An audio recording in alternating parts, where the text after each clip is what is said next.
So Russia போனோன்னே எனக்குலாம் ஆசை இருக்குல்ல. ஸோ ரொம்ப நாள் கழிச்சு கிட்டத்தட்ட 3 months ஆச்சு அவளை பார்த்து. அவள் இங்கே இந்தியாவிலேருந்து போய் ஸோ பார்த்த உடனே அவளை அப்படியே தூக்கி கொஞ்சம் கட்டி பிடிக்கணும் என்னென்னமோ கனவு கண்டுட்டு போகிறேன் ஃப்ளைட்டில்.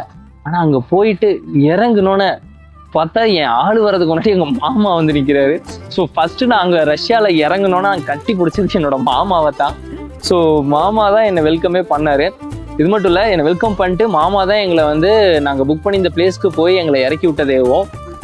அப்போது பார்த்தீங்கன்னா ஆக்சுவலாக ரொம்ப ரொம்ப பாசமாக இருந்தார். போனோன்னே என்னை வேற தூக்கிட்டாரு. தூக்கணும்ல எனக்குலாம் ரொம்ப ஷை ஆயிடுச்சு, எம்பாரஸ் ஆயிடுச்சு. என் ஆள் முன்னாடி என் ஆள் வேற எங்கள் மாமா என்னை தூக்கிட்டாரு. தூக்குனதுக்கப்புறம் காரில் என்னை கூட்டிகிட்டு போகிறாங்க. நாங்கள் எங்கே புக் பண்ணியிருக்கோமோ அந்த பிளேஸ்க்கு காரில் கூட்டிகிட்டு போகிறாங்க. போகிறல சாப்பிட்றக்கு வேற கொடுத்தாங்க. சாப்பிட்டுட்டு நான் யோசிச்சிட்டே இருக்கேன், சார் ஆள் முன்னாடி இப்படி தூக்கி அசிங்கப்படுத்திட்டாரு அப்படின்னு.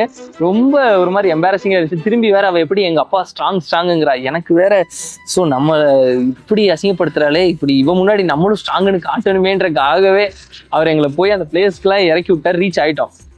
நானும் உங்கள் அப்பாவை தூக்குறேன்னு சொல்லி நானும் அவரை தூக்கி ரொம்ப ஒரு ஃபன்னாக ரொம்ப என்ன சொல்கிறது ரொம்ப ஹாப்பியாக இருந்துச்சு. ரொம்ப வெல்கமிங்காக இருந்துச்சு. நான் கொஞ்சம் பயந்துட்டே இருந்தேன்.